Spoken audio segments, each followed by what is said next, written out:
नमस्कार, बंसल न्यूज के खास कार्यक्रम आयुष्मान में आप सभी का स्वागत है। मैं हूं आपके साथ पीयूष पारे और आज के इस खास सेगमेंट में जो मेहमान हमारे साथ जुड़ने वाले हैं वे हैं रेडिएशन ऑन्कोलॉजी कंसल्टेंट। जी हां, हम बात करेंगे आज कैंसर से जुड़ी घातक बीमारी के बारे में, उससे लेकर जागरूकता के बारे में और कैंसर का जो उपचार है वो कैसे रेडियोथेरेपी के माध्यम से किया जाता है। इन तमाम चीजों पर आज बातचीत भी होगी और जानेंगे कि आखिर कैंसर के खतरे को कैसे दूर किया जा सकता है या फिर कैंसर जैसी जानलेवा बीमारी से कैसे निपटा जा सकता है। हमारे साथ आज के इस खास कार्यक्रम में मौजूद हैं डॉक्टर अर्पणा Shukla ji, consultant radiation oncology, Kokilaben hospital, Indore. Ma'am, बहुत बहुत स्वागत है आपका बंसल न्यूज के इस खास कार्यक्रम में। मैम, सबसे पहले तो जानना चाहेंगे कि कैंसर जैसी जो घातक बीमारी है उसे लेकर आप कब से काम कर रही हैं और रेडियोथेरेपी को लेकर जो चीजें हैं, किस तरीके से रेडियोथेरेपी के जरिए कैंसर का उपचार किया जाता है। मैं 1998 से कैंसर की फील्ड में काम कर रही हूँ और बेसिकली मैं इंदौर से ही हूँ, लेकिन 20 साल में इंदौर से बाहर थी। Tata memorial hospital Mumbai, Rajiv Gandhi cancer institute Delhi, Fortis Delhi, 7 years in Ahmedabad with the HCG and the Sterling group. और अभी प्रेजेंटली मैं कोकिलाबेन धीरूभाई अंबानी हॉस्पिटल इंदौर में कंसल्टेंट रेडिएशन ऑन्कोलॉजिस्ट हूँ। रेडिएशन थेरेपी कैंसर के उपचार की एक मुख्य विधा है। इसमें हम आयोनाइजिंग रेडिएशन के द्वारा एक क्लिनिकली डिफाइंड वॉल्यूम में हाई एनर्जी एक्सरेज के द्वारा कैंसर का उपचार करते हैं और साथ ही यह ध्यान रखा जाता है कि जो सराउंडिंग नॉर्मल टिश्यूज हैं उस पर कोई डैमेज नहीं हो, जिससे कैंसर सेल्स की तो खात्मा हो जाए बट मरीज को मिनिमम साइड इफेक्ट हो। तो आजकल जो हमारा फोकस है पेशेंट की क्वालिटी ऑफ लाइफ पर भी है because of the advances in the technologies. Ma'am, radiotherapy की बात हो रही है, ऐसे में रेडियोथेरेपी की आवश्यकता कब पड़ती है? कैंसर की कौन सी वो स्टेज होती है या फिर रेडियोथेरेपी की जरूरत मरीज को किस वक्त जो है वो पड़ती है? रेडियोथेरेपी जिस किसी को भी कैंसर का डायग्नोस होता है तो ऑलमोस्ट 2/3 मरीजों को किसी न किसी फॉर्म में रेडिएशन थेरेपी की आवश्यकता पड़ती है। रेडिएशन थेरेपी कैंसर की सभी स्टेजों में, स्टेज 0 से लेकर स्टेज 4 में एक महत्वपूर्ण मॉडलिटी है। कहीं कहीं ये केवल डेफिनेटिव रेडियोथेरेपी अलोन से भी हम ट्यूमर को ट्रीट कर सकते हैं, जैसे वाइस बॉक्स का कैंसर है, अर्ली स्टेज ओरोफेरिंग्स, नेसोफेरिंग्स या लेरिंग्स का कैंसर है, या कुछ एडवांस स्टेज ओरोफेरिंग्स और लेरिंग्स के कैंसर है, उसमें हम कीमोथेरेपी के साथ इसको यूज करते हैं। इससे आर्गन प्रिजर्वेशन जो मुख्य है कि पहले जो है वाइस बॉक्स को बचाना है या ब्रेस्ट को बचाना है, ये सब रेडिएशन थेरेपी के द्वारा ही आर्गन प्रिजर्वेशन पॉसिबल हुआ है। कभी कभी यह सर्जरी के पहले यूज होता है, कभी सर्जरी के बाद यूज होता है, जैसे ब्रेस्ट कैंसर में या सीए रेक्टम या इसोफेगस में हम सर्जरी के पहले देते हैं। तो बेसिकली जो कैंसर का मैनेजमेंट है वो मल्टी मोडेलिटी मैनेजमेंट है और क्या सीक्वेंसिंग यूज होगा ये डिपेंड करता है बीमारी का साइट क्या है और बीमारी का स्टेज क्या है और बीमारी का टाइप क्या है। तो इस तरह से हम डिसाइड करते हैं। और रेडियोथेरेपी जैसे 0 स्टेज की जैसे मैंने बात करी, डक्ट कार्सिनोमा इन सिटू है ब्रेस्ट कैंसर में, तो उसमें भी पहले क्या होता था, पूरा ब्रेस्ट निकालना पड़ता था मेस्टेक्टमी। अब जो केवल जहाँ पर ट्यूमर है उसको ही निकालते हैं और पूरे ब्रेस्ट में हम रेडिएशन देते हैं। तो इस तरह से इवन जो स्टेज 4 कैंसर्स होते हैं एडवांस स्टेज में, जैसे स्टेज 4 मतलब जब एक आर्गन का कैंसर दूसरी जगह चला गया और वो बोन में, ब्रेन में इस जगह चला गया है, तो जैसे बोन मैट्स के कारण काफी पेन होता है, तो रेडियोथेरेपी के द्वारा हम उस पेन को खत्म कर सकते हैं। ब्रेन ट्यूमर में हम इसका उपयोग कर सकते हैं। और आजकल एक नया टर्म आया है जिसको ओलिगोमेटास्टेटिक डिसीज कहते हैं। ओलिगोमेटास्टेटिक डिसीज मतलब क्या होता है, stage 4 with limited number of metastasis. जैसे ब्रेस्ट कैंसर है, 1 या 2 साइड पे बोन में या लिवर में मैट्स हैं, तो इसमें हम रेडियोथेरेपी द्वारा क्योरेटिव डोज देते हैं उस साइट पे। तो स्टेज 4 में भी curative role SBRT stereotactic body radiotherapy के द्वारा संभव है। जी मैम, आजकल की इस बदलती लाइफस्टाइल में हम देख रहे हैं कि यंग एज में भी कहीं ना कहीं यहाँ पर जो पेशेंट है या मरीज हैं, जो लोग हैं, वो कैंसर का शिकार हो रहे हैं। ऐसे में क्या यंग एज के जो मरीज होते हैं, पर्सन होते हैं, उन पर रेडियोथेरेपी का कोई दुष्प्रभाव देखने को मिलता है? इसे लेकर कई सवाल युवाओं के मन में भी है। देखिए, जब भी हम मेडिसिन की बात करते हैं, चाहे वो कुछ भी ब्रांच हो, it is just a balance between the effect and side effect. और ये आपने आज बिल्कुल सच कहा कि हम हमारी क्लिनिकल प्रैक्टिस में आजकल जो पेशेंट्स हैं, काफी यंगर स्टेज में कैंसर के पेशेंट्स देख रहे हैं। यदि मैं कॉमन कैंसर्स की बात करूं तो एक कार्सिनोमा ब्रेस्ट और कार्सिनोमा रेक्टम है। कार्सिनोमा ब्रेस्ट आजकल काफी यंग फीमेल्स में भी देखा जाता है। और जहां तक दुष्प्रभाव की बात है, जैसे मैंने पहले ही बताया था, कैंसर का ट्रीटमेंट डिपेंड करता है बीमारी का स्टेज क्या है और बीमारी का टाइप क्या है। यदि ब्रेस्ट कैंसर एडवांस स्टेज में होता है तो सर्जरी के साथ उसमें कीमोथेरेपी और रेडियोथेरेपी भी दिया जाता है। कीमोथेरेपी के अपने अलग साइड इफेक्ट्स होते हैं, रेडियोथेरेपी के अपने अलग साइड इफेक्ट्स होते हैं। लेकिन क्या है, पब्लिक में सबसे ज्यादा जो भ्रम होता है वो रेडियोथेरेपी को लेकर होता है, क्योंकि सामान्य भाषा में इसे सिकाई कहते हैं। तो बचपन से सुनते आ रहे हैं, रोटी सेक रहे हैं, चपाती सेक रहे हैं, हमको भी सेकेंगे। तो सबसे पहले तो मैं ये कहना चाहूंगी कि इसमें सिकाई जैसा कुछ नहीं होता है। ये एक स्पेशल टाइप का हाई एनर्जी एक्सरे होता है। जैसे जब एक चेस्ट एक्सरे होता है तो मरीज को कुछ पता नहीं पड़ता है। इनको कहते हैं ये एक्सरे इसलिए है कि ना देख सकते हैं ना महसूस कर सकते हैं। तो जब रेडियोथेरेपी का ट्रीटमेंट डिलीवर होता है तब पेशेंट को कुछ महसूस नहीं होता है, पेशेंट कुछ फील नहीं करता है। और जहां तक बात रही यंग पेशेंट की, तो हम किसी भी साइट पे रेडिएशन दे रहे हैं, जैसे हमने ब्रेस्ट कैंसर भी बोला, तो हम जब ब्रेस्ट में भी रेडिएशन देते हैं तो पेशेंट को जब भी कैंसर का उपचार चलता है तो यंग पेशेंट में हम ट्रीटमेंट के बाद भी कम से कम 1 साल तक कॉन्ट्रासेप्शन की एडवाइस देते हैं, क्योंकि जो साइड इफेक्ट्स मेनली कीमो और रेडिएशन के हैं वो मतलब जो टेस्टिस और ओवरी हैं, they are very chemo sensitive and radio sensitive part. तो रेडिएशन जो है एक लोकल मॉडेलिटी है, ये केवल उसी जगह एक्ट करती है जहां हम रेडिएशन दे रहे हैं। तो जो ब्रेस्ट कैंसर में यंग पेशेंट का ट्रीटमेंट होता है, तो after the treatment they can continue with their normal life, they can even have child and they can do the breastfeeding even after completion of therapy. Okay, and जैसे यदि जो argon pelvic argon है जैसे shear rectum, उसमें testis और ovary radiation field में आएंगे, तो आजकल उसकी भी मॉडेलिटी है।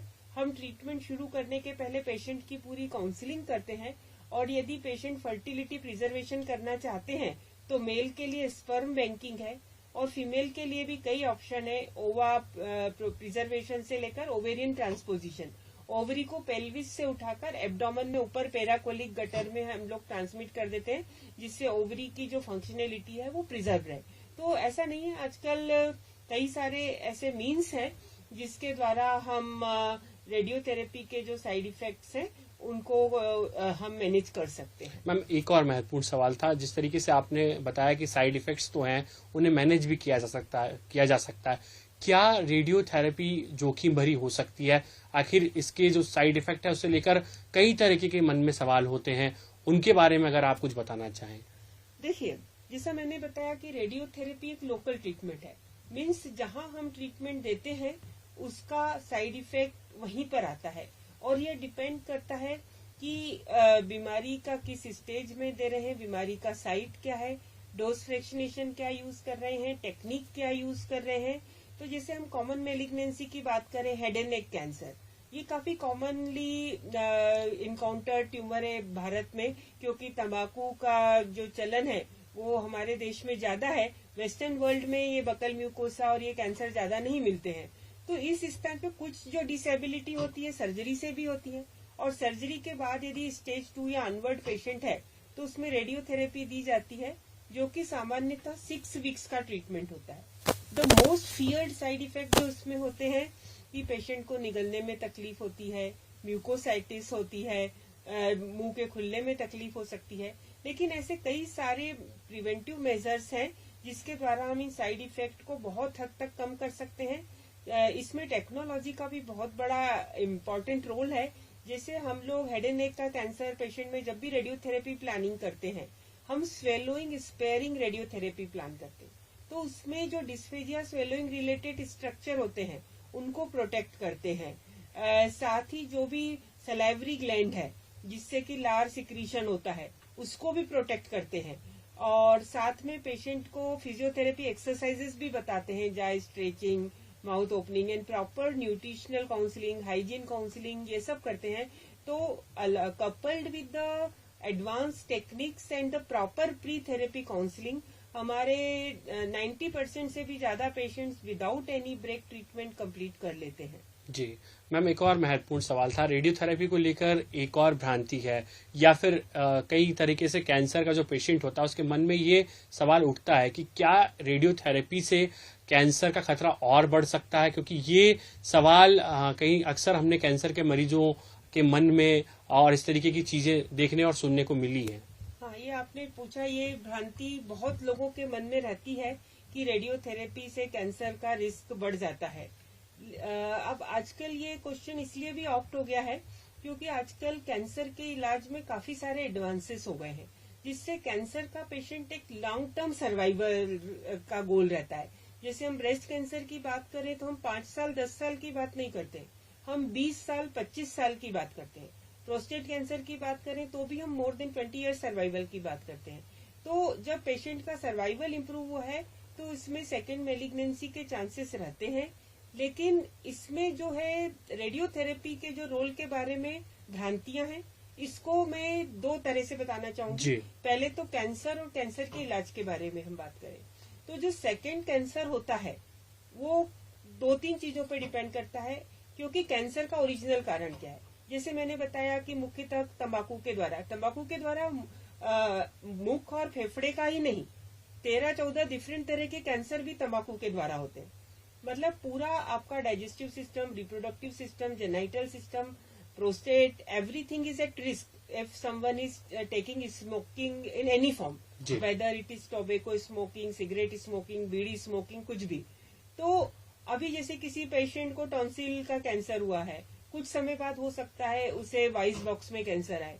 तो क्या होता है कि जब आप ऑलरेडी प्री एक्सपोज्ड हैं तंबाकू से, तो आप already at higher risk for developing cancer anywhere in the digestive tract, respiratory tract and other side. तो एक तो एक continued life style and non exposure to the cancer. दूसरा है जीनेटिक ससेप्टिबिलिटी।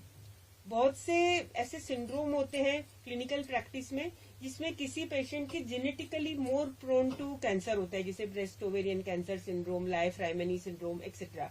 तो उसमें जो ऑलरेडी जेनेटिक प्रीडिस्पोज है वो भी एक फैक्टर होता है। और तीसरा ट्रीटमेंट मॉडेलिटी। ट्रीटमेंट मॉडेलिटी में कीमोथेरेपी से भी कई तरह के कैंसर हैं जो कीमोथेरेपी से भी होते हैं। और जहां तक रेडिएशन इंड्यूस्ड कैंसर की बात है, वह रेडिएशन थेरेपी कंप्लीट होने के 1 to 6 डिकेड्स के बाद होता है। उसका इंसिडेंस बहुत ही कम होता है और उसके कुछ तरह defined criteria to define the cancer as a radiation induced cancer, and it depend on the many factors. अब now we are focusing on the radiation induced cancer. तो रेडिएशन इंड्यूस्ड कैंसर किस एज में व्यक्ति को radiation मिला, किस site पे radiation मिला, कितनी डोज में मिला, किस टेक्निक से दिया गया। जैसे ब्रेस्ट और थायराइड टिश्यू है, दे आर मोर सेंसिटिव। और जितनी यंगर एज में, जैसे कि पीडियाट्रिक एज ग्रुप है 1 to 3 year of age, when the organs are developing, क्योंकि रेडिएशन क्या करता है, सेल के डीएनए पे एक्ट करता है। और जो डेवलपिंग सेल्स होती हैं, they are more susceptible to radiation induce changes. तो इसीलिए जब हम भी आजकल हम आप देखेंगे तो पीडियाट्रिक कैंसर में रेडिएशन को हम डिले करते हैं जब तक कि बच्चे की उम्र 3 साल या उससे ज्यादा नहीं हो जाए, उसके पहले कीमोथेरेपी वगैरह दिया जाता है। तो ये कई सारे फैक्टर्स हैं जो ये डिसाइड करते हैं रेडिएशन इंड्यूस्ड कैंसर होगा, और उसके लिए मतलब इसका परसेंटेज बहुत ही कम है। और रेडिएशन थेरेपी से जो पेशेंट को बीमारी में क्योर और सर्वाइवल मिलता है, it is for beyond than the negligible risk. The risk is more than the non-pollutants like the smoking, the obesity and the other risk factors. Ma'am, FTSS system आखिर क्या है और किस तरीके से इस सिस्टम के जरिए मरीजों को फायदा मिल पाएगा? एक्चुअली हमारे कोकिलाबेन धीरूभाई अंबानी हॉस्पिटल इंदौर में फुल टाइम स्पेशलिस्ट सिस्टम है।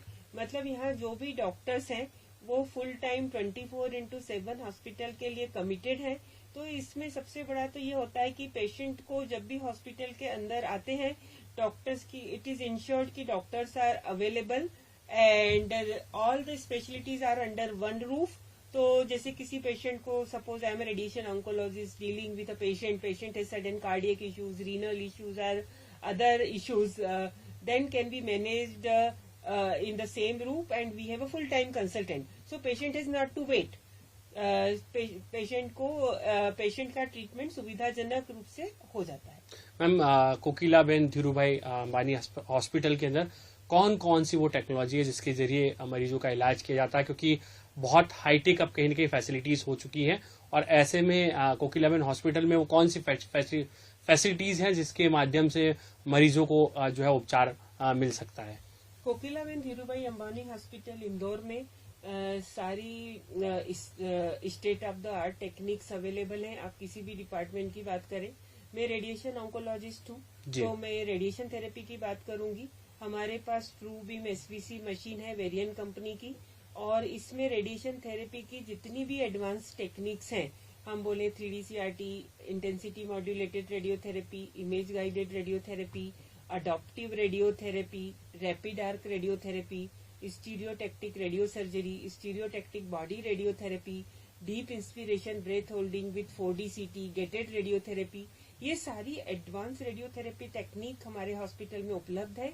और इन सब का सबसे महत्वपूर्ण लाभ जो मिलता है वो यह है कि कैंसर को तो हम ट्यूमरिसाइडल डोज दे देते हैं, पर जो आजू बाजू के नॉर्मल टिश्यू हैं उनको हम बहुत अच्छी तरीके से प्रोटेक्ट कर सकते हैं। कुछ लेटेस्ट टेक्निक के बारे में मैं बताना चाहूंगी, जैसे deep inspiration breath hold technique. इस टेक्निक के जो है पर्टिकुलरली जैसे जो मूविंग साइट्स है, जैसे बहुत से जो हमारी बॉडी के आर्गन है जो हमारे रेस्पिरेशन के साथ मूव करते हैं, जैसे लिवर है, लंग है, ब्रेस्ट है, तो इन मूविंग ऑर्गन्स को टारगेट करने के लिए हमारे पास 4D गेटेड रेडियोथेरेपी है। और उसमें जो deep inspiration breath hold technique है उसमें यह होता है कि रेडिएशन बीम तभी ऑन होती है जब पेशेंट डीप इंस्पिरेशन में ब्रीथ होल्ड करता है।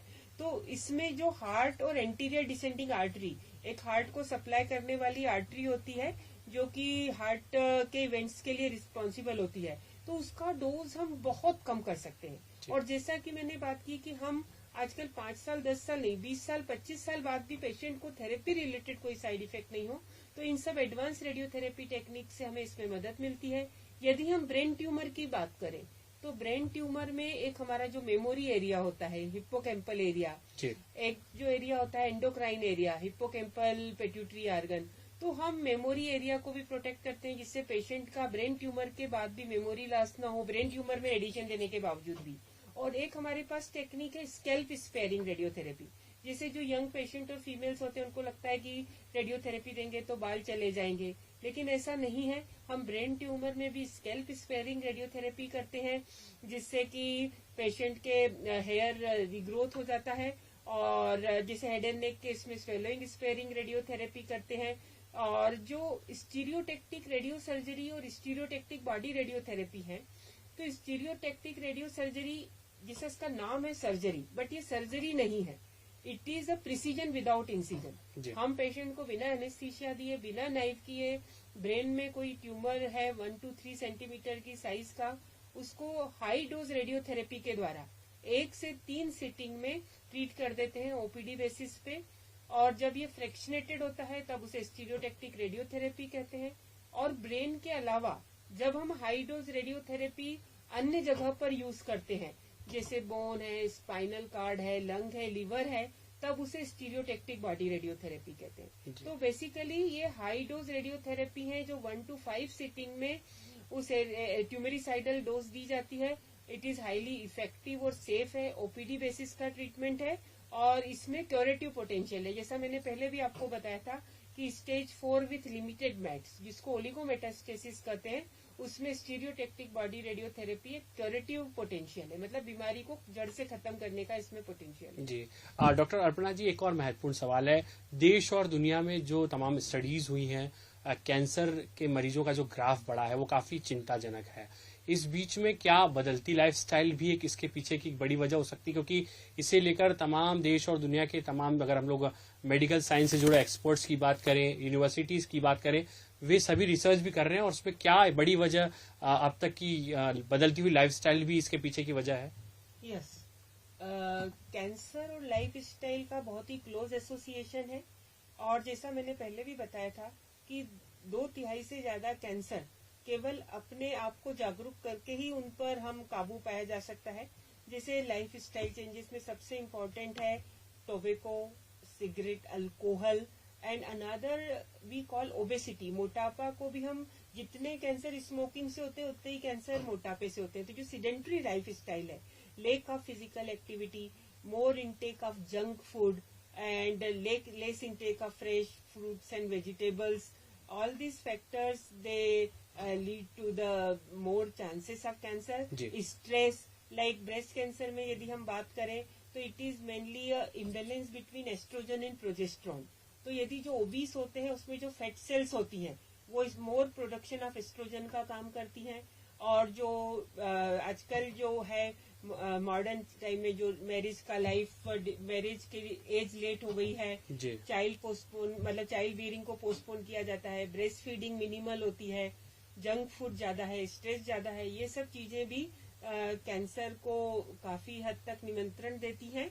एंड जो हमारा आर्टिफिशियल फूड, हम जितना नेचर से दूर होते जा रहे हैं, प्रिजर्वेटिव्स के युक्त हम जो भोजन कर रहे हैं, उससे भी हो सकता है कैंसर। जी जी मैम, जाते आते क्या कुछ टिप्स रहेंगे, वो कौन सी अवेयरनेस है, वो ऐसी महत्वपूर्ण बातें जिससे कैंसर से पहले तो बचा जा सकता है, या फिर अगर आपको कैंसर हो गया है किसी मरीज को तो कैसे जो है वो उसका उपचार पहली स्टेज में किया जा सके जिससे ये बीमारी और घातक ना साबित हो। देखिए कैंसर होता क्या है जी, कैंसर होता है पूरी बॉडी की किसी भी पार्ट में abnormal growth of cells. Body में सेल ग्रोथ एक नॉर्मल प्रक्रिया है, जब ये सेल ग्रोथ एक एबनॉर्मल अनकंट्रोल्ड वे ले लेती है तब वो एक ट्यूमर बन जाता है, और ये ट्यूमर कभी कैंसर का भी हो सकता है। तो जो है नॉर्मल सेल एकदम से एबनॉर्मल नहीं बन जाती, उसकी डिफरेंट स्टेजेस होती है। तो यदि हम जागरूक रहें तो कैंसर को जल्दी डिटेक्ट कर सकते हैं, और as early as in 0 stage, मतलब जो इसमें हम कहते हैं कैंसर स्क्रीनिंग, मतलब जब पेशेंट को किसी भी तरह का कोई सिम्टम नहीं हो, मरीज को, हेल्दी इंडिविजुअल को, तब उन्होंने अपना रेगुलर चेकअप कराना चाहिए, जिसे स्क्रीनिंग कहते हैं। और यदि स्क्रीनिंग के दौरान हम ब्रेस्ट कैंसर को भी स्टेज 0 में पकड़ सकते हैं, और जो हमारे देश में सबसे कॉमन कैंसर है महिलाओं में, रूरल एरिया में, गर्भाशय के मुंह का कैंसर, जिसे कार्सिनोमा सर्विक्स कहते हैं, इस कैंसर की 100% रोकथाम संभव है स्क्रीनिंग के द्वारा और एचपीवी वैक्सीनेशन के द्वारा। लेकिन इसमें जो है हमारा अभी गवर्नमेंट ऑफ इंडिया ने भी इसे नेशनल इम्यूनाइजेशन प्रोग्राम में इन्वॉल्व किया है। 9 साल की उम्र से इस वैक्सीन को दिया जाना चाहिए। लेकिन कड़वी सच्चाई यह है कि जिस बीमारी की 100% रोकथाम संभव है, उस बीमारी से हर 8 महीने में एक महिला की हमारे देश में मृत्यु हो रही है। और इसका मेन रीजन जागरूकता की कमी, टेबू और इलिटरेसी है। तो मैं आज ये एक मैसेज देना चाहूंगी कि हम कैंसर पे विजय पा सकते हैं, इससे डरने की जरूरत नहीं है। सबसे पहले इसे prevent it by healthy life style, avoiding tobacco and alcohol, regular screening, detect it early, and if anyway someone is diagnosed with cancer, then there are various advantages in technology. इलाज संभव है, face it, fight it, finish it, do not fear it. चलिए, ये बहुत महत्वपूर्ण बात आपने कही है डॉक्टर अर्पणा जी ने कि डरिए मत, समझिए चीजों को और जागरूकता कहीं न कहीं यहाँ पर बढ़ाइए, क्योंकि अब टेक्नोलॉजी आ चुकी है। अगर कैंसर जैसी बीमारी आपको हो भी जाती है तो ऐसी तकनीक अब मौजूद है जिसके जरिए आप इस जानलेवा बीमारी पर जंग जीत सकते हैं। उम्मीद करते हैं आज के इस खास सेगमेंट में आपको कैंसर से जुड़ी तमाम चीजों और बीमारियों के अलावा जागरूकता के बारे में भी कहीं न कहीं जानकारी मिली होगी। हमारे इस खास सेगमेंट में आज इतना ही। आयुष्मान के अगले सेगमेंट में फिर मिलेंगे एक और नए एक्सपर्ट के साथ। तब तक आप देखते रहिए बंसल न्यूज। नमस्कार।